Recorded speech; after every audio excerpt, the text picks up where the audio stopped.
Este robot de cinemática cartesiana es capaz de dibujar líneas rectas entre dos puntos.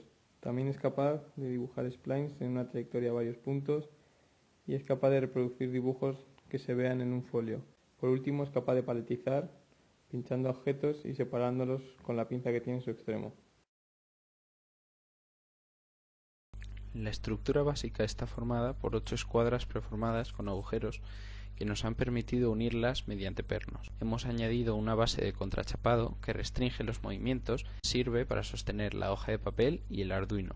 Hemos introducido otras chapas y escuadras que permiten el asentamiento de varios de los elementos. Las barras cilíndricas sirven de apoyo a los soportes laterales y a la pieza central.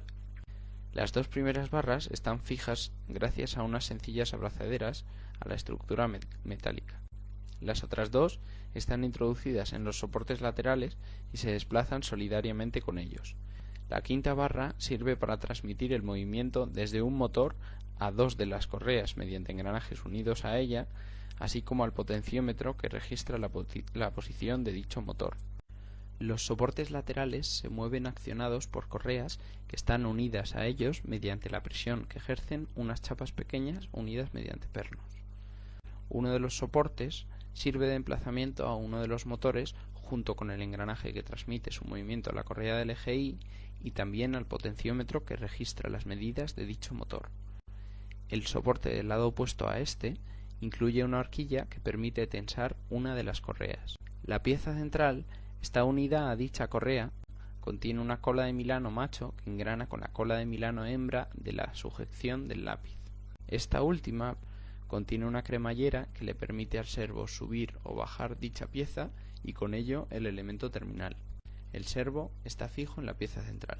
Tanto las piezas laterales como la central van apoyadas sobre unos rodamientos lineales que mejoran el deslizamiento. Unas horquillas sostienen un engranaje sobre el que se apoya la correa y que se insertan en la estructura fija o en el soporte lateral y cuya posición puede regularse mediante un par de tuercas.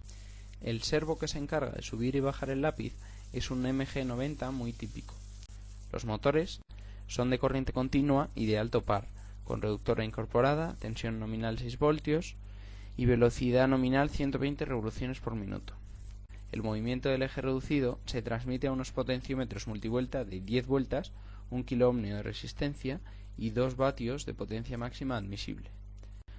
El circuito de alimentación de cada motor está conectado en serie con dos finales de carrera que, en caso de que el robot saliera de su campo de trabajo, cortarían la alimentación de dichos motores. La etapa de potencia es la Ardumoto y la controladora Arduino Uno.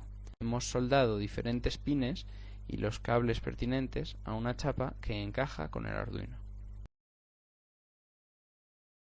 Un robot cartesiano que va a tener que seguir una trayectoria de puntos. Por lo tanto, para moverse de un punto P1 a un punto P2 solo habrá una única solución sin puntos singulares. Para dar este movimiento tendremos que dar velocidad a los dos ejes. La velocidad se calculará de la siguiente manera, de manera que será lineal. Cuantos más puntos cercanos demos, trayectorias más complicadas vamos a poder dar. Para la generación de trayectorias tendremos que tener en cuenta dos parámetros. En primer lugar, la lectura del potenciómetro, que mediante una conversión nos dará la posición X e Y de nuestro robot. En segundo lugar, tendremos que saber los puntos de la trayectoria. Estos puntos se pasarán por el bloque de interpolación de la BIOD, de manera que tengamos más puntos en la trayectoria y sea más precisa. A partir de ahí, el robot se encargará de ir a cada uno de los puntos de la interpolación. Usando las ecuaciones antes descritas, el robot se moverá actualizando los valores cada vez que llega a un nuevo punto para llegar al siguiente.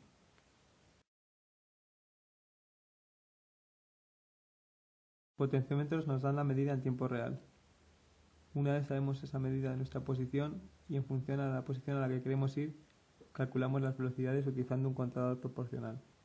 Como podemos ver, tenemos dos constantes en función de la fase en la que estemos, dado que experimentalmente hemos comprobado que para puntos que se encuentren a distancias alejadas es mejor poner una constante más pequeña, mientras que para puntos interpolados que se encuentran a distancias más pequeñas es mejor contar con una constante más grande.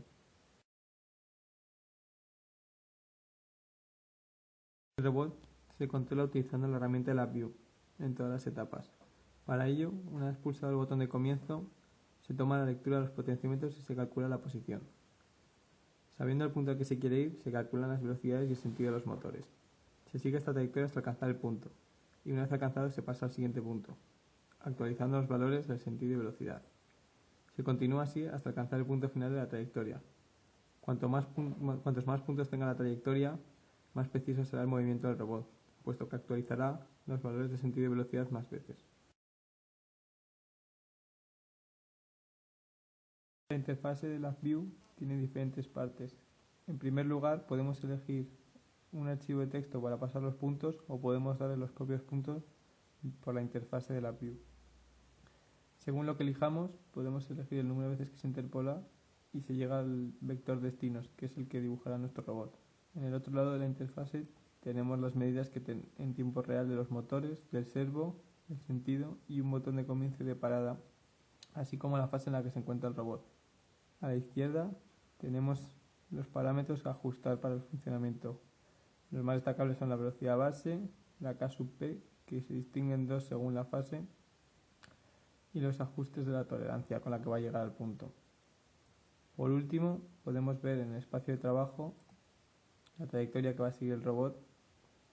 Los puntos en rojo son los puntos dados y los puntos en gris son la interpolación que hace. En verde se vería una X, que es la posición actual de nuestro robot.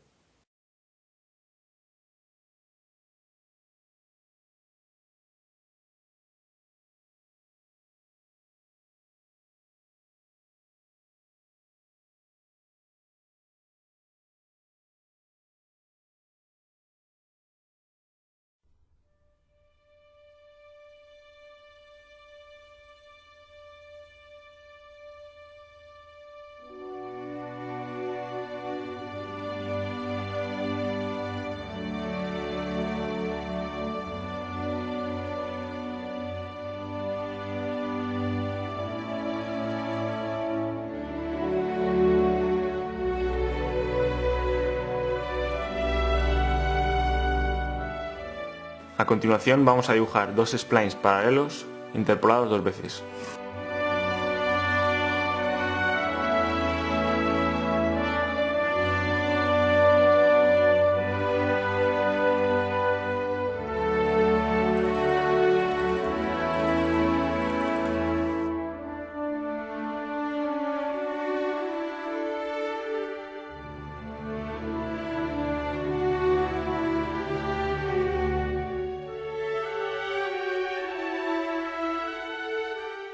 Vamos a paletizar 4 puntos, que en este caso los vamos a dar desde la interfaz, pero también se pueden cargar desde un archivo.